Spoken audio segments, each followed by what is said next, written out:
Hello everyone, welcome back to my channel. So guys, this is the part 5 of our AIM CRE series for the upcoming exam in December 25. Exam आपका आने ही वाला है. So this is the part 5 of this video. अगर आपने इसके पहले के videos नहीं देखे हैं तो उनका लिंक मैं आपको नीचे डिस्क्रिप्शन में दे दूंगी. अब बिना किसी देरी के अपने जो सारे क्वेश्चंस हैं वो पढ़ते हैं और समझते हैं. So the first question here on your screen is treatment of CTEV should begin. अब ये CTEV क्या है? तो CTEV इज कॉन्जेनाइटल टेलिपिस इक्वाइनोवेरस. तो कॉन्जेनाइटल यानी कि बाय बर्थ की जब बेबी पैदा होता है तो उसके फुट में ये एक डिफॉर्मिटी होती है. टेलिपीज यानी कि फुट में डिफॉर्मिटी है. ठीक है, ये बताता है. इक्वाइनो एंड वेरस यानी कि इक्वाइनो वेरस पोजीशन में जो आपका फुट है वो डिफॉर्म्ड होता है, मतलब अंदर की तरफ होता है कि जो हील का इनर बॉर्डर है, जो पूरा आपके फुट का इनर बॉर्डर है वो अपवर्ड लिफ्टेड होता है और जो आपका बाहर वाला बॉर्डर है, आउटर बॉर्डर है, वो आपका जमीन पे लगता है. So this condition is known as CTEV. अब इसका जो ट्रीटमेंट है, it should begin soon after birth, after discharge from the hospital, after 1 month and after 2 years. The correct answer here is option number A कि soon after the birth आपका जो treatment है CTEV का, it should begin. एक और चीज़ मैं आपको यहाँ पे क्लियर कर दूँ कि CTEV को हम क्लब फुट भी कहते हैं. तो अगर क्वेश्चन में CTEV की जगह कहीं क्लब फुट लिखा है तो कंफ्यूज मत होना. The examiner is only talking about CTEV. तो इसके बहुत सारे मेथड्स होते हैं, अप्रोचेज होती हैं. सर्जिकल मेथड भी होता है या फिर मैनिपुलेशन के थ्रू भी. एक पॉन्सेटी मैनिपुलेशन होती है, एक फ्रेंच मैनिपुलेशन होती है, जिससे कि जो बेबी का फुट है उसको हम नॉर्मल अलाइनमेंट में ले आते हैं, फिर उसकी ड्रेसिंग कर देते हैं, टेपिंग कर देते हैं ताकि जो पैर है वो वैसा ही रहे. तो बहुत सारी अप्रोचेस यूज होती हैं इसके ट्रीटमेंट के लिए.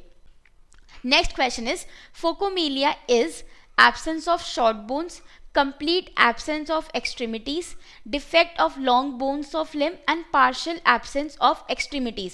तो ये जो फोकोमीलिया है, it denotes what? So the correct answer here is option number C. तो आपकी आपकी लॉन्ग बोन्स होती हैं लिम्स की, उनमें डिफेक्ट आ जाता है.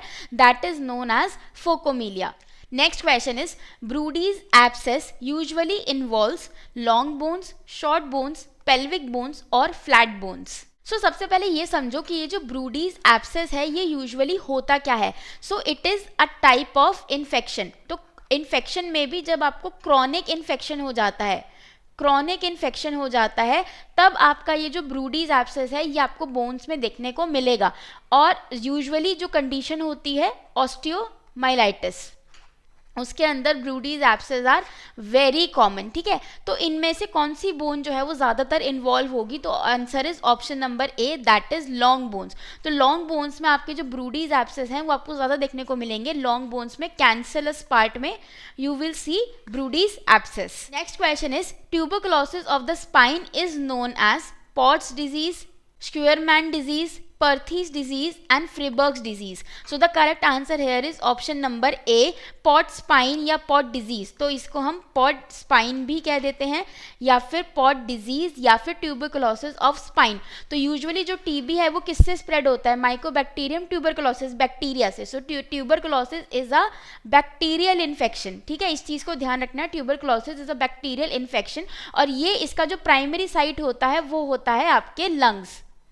ठीक है, सो लंग्स से जो ये बैक्टीरिया है ये ट्रैवल कर जाता है to the vertebrae via blood stream और उसके बाद अगर ये वर्टिब्रा को इफेक्ट करता है तो स्पाइन को इफेक्ट कर रहा है. So it is known as Pott spine या पॉट डिजीज. तो इसमें आपको यूजुअली एक काइफोटिक कर्व देखने को ज़्यादा मिलता है.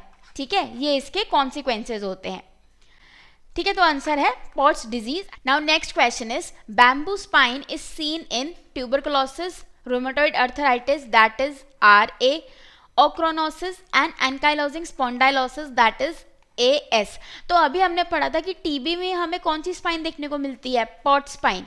ठीक है, और बैम्बू स्पाइन हमें किस में देखने को मिलेगी? Ankylosing spondylosis. तो the correct answer would be option number D, that is ankylosing spondylosis. और इसे बैम्बू स्पाइन ही क्यों कहा जाता है? क्योंकि जो आपकी स्पाइन होती है वो बहुत ज़्यादा स्टिफ हो जाती है, मतलब आप उसको बिल्कुल बेंड ही नहीं कर पाओगे, झुक नहीं पाओगे, ढंग से उसकी मूवमेंट नहीं हो पाएगी स्पाइन की. So the spine becomes very stiff and rigid. इसलिए एनकाइलोजिंग स्पॉन्डाइलोसिस में जो स्पाइन होती है that is termed as bamboo spine.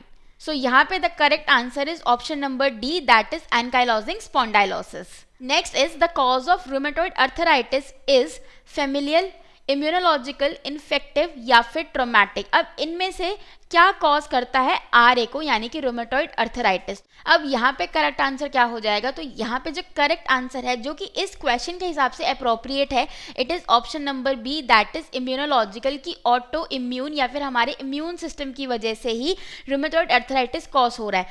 HLA-DR-B1 gene, ठीक है। तो अगर ये जीन आपका इफेक्टेड हो जाता है, इसमें कोई म्यूटेशन आ जाती है, कोई प्रॉब्लम आ जाती है, then it will cause rheumatoid arthritis. Okay, so B immunological is the correct answer. Next is swan neck deformity is a feature of syphilitic arthritis, gouty arthritis, rheumatoid arthritis and osteoarthritis. अब बहुत बच्चे स्वान neck deformity में confuse हो जाते हैं कि ये RA का पार्ट है या फिर ऑस्टियोआर्थराइटिस का पार्ट है, बट ये जो स्वान नेक आपकी डिफॉर्मिटी होती है, it is a part of और it is a characteristic feature of rheumatoid arthritis. So basically जो स्वान नेक डिफॉर्मिटी होती है उस पर क्या होता है, यहाँ पे दो जॉइंट्स आपके मेनली अफेक्टेड होते हैं, the PIP joint of finger and the DIP joint of finger. तो जो आपका DIP जॉइंट है उस पर क्या हो रहा होता है, फ्लेक्शन हो रहा होता है, और जो आपका PIP जॉइंट है ना, it goes into hyper extension. तो उसकी वजह से एक स्वान नेक डिफॉर्मिटी आपको कैरेक्टरिस्टिक फीचर देखने को मिलेगा in rheumatoid arthritis. Next question is neuropathic joint में arise in syringomyelia, tabes dorsalis, leprosy and all of the above. Neuropathic joint इनमें से आपको किस में से देखने को मिलेगा, so the correct answer is all of the above, क्योंकि ये सारी ही न्यूरोलॉजिकल डिजीजेज हैं, न्यूरोलॉजिकल डिसऑर्डर्स हैं, तो इन सब में चांसेस हैं कि आपको न्यूरोपैथिक जॉइंट आपको देखने को मिले। सो the correct answer is option number D, that is all of the above. Next is carrying angle is decreased in cubitus varus, cubitus valgus, genu valgum and genu varum। अब देखो यहाँ पे carrying angle की बात हो रही है, और कैरिंग एंगल हमें पता है कहाँ होता है, हमारा कैरिंग एंगल एल्बो पे होता है, ठीक है, एल्बो पे होता है। तो ये जो जीनू वर्ड है, जीनू वर्ड डिनोट करता है किसको, नी को डिनोट करता है ये वर्ड, तो ऑब्वियसली सी और डी तो आंसर होगा नहीं। एल्बो को डिनोट करता है कौन सा वर्ड, क्यूबाइटस, तो ए या बी में से ही कोई आंसर होगा, राइट।